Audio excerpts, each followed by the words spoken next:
Bismillahirrahmanirrahim. Assalamualaikum warahmatullahi wabarakatuh.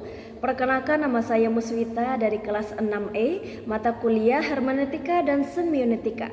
Pada kesempatan kali ini saya akan mereview salah satu buku yang sangat menarik untuk kita bahas dan kita pahami, apalagi kita sebagai mahasiswa yang berkecimpung di dunia tafsir Al-Quran, yaitu buku yang berjudul Hermeneutika dan Pengembangan Ulumul Quran, karya Bapak Sahiron Syamsuddin.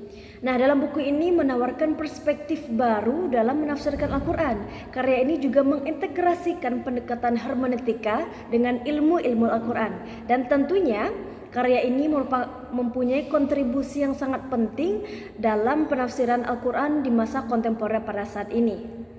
Di dalam buku ini terdapat 4 pokok pembahasan. Yang pertama yaitu mengenai definisi dan sejarah hermeneutika.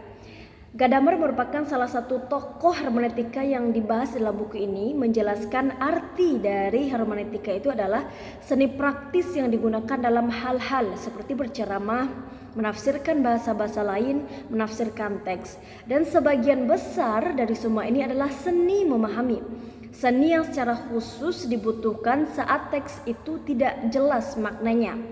Pembahasan dilanjutkan mengenai asal-usul hermeneutika yang dari mitos hingga menjadi disiplin ilmu yang sangat sistematis.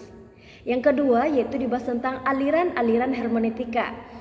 Analisis terhadap berbagai aliran hermeneutika, termasuk kontribusi tokoh-tokoh seperti Schleiermacher, Gadamer, dan Gracia. Dan yang ketiga yaitu hermeneutika dalam konteks Islam, yaitu tentang diskusi penerapan hermeneutika dalam penafsiran Al-Quran dan bagaimana pendekatan ini dapat memperkaya ilmu-ilmu Al-Quran tersebut. Dan yang keempat yaitu metode hermeneutika makna cumagza, pendekatan yang menggabungkan analisis linguistik, historis, dan pencarian makna yang mendalam dari teks Al-Quran. Jadi itulah 4 pokok pembahasan yang dibahas di dalam buku tersebut, teman-teman. Jadi metode hermeneutika ini dapat memperkuat dan mengembangkan ulumul Quran dan memperdalam praktek penafsiran terhadap ayat-ayat Al-Quran. Dalam penggunaan hermeneutika ini, khususnya bagi sarjana-sarjana muslim, harus tetap memperhatikan bahwa Al-Quran merupakan salah satu wahyu yang diturunkan oleh Allah kepada malaikat Jibril.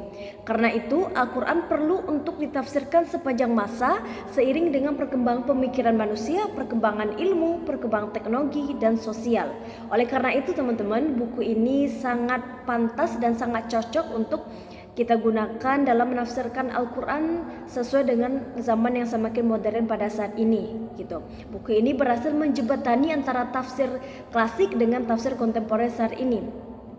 Jadi buku ini sangat menarik untuk kita bahas, bahkan harus kita pahami untuk relevansinya tafsiran-tafsiran yang akan kita pelajari dan akan kita bahas ke depannya. Mungkin cukup sekian review buku Hermeneutika dan Pengembangan Ulumul Quran ini saya sampaikan. Terima kasih dan mohon maaf kalau terdapat kesalahan. Wassalamualaikum warahmatullahi wabarakatuh.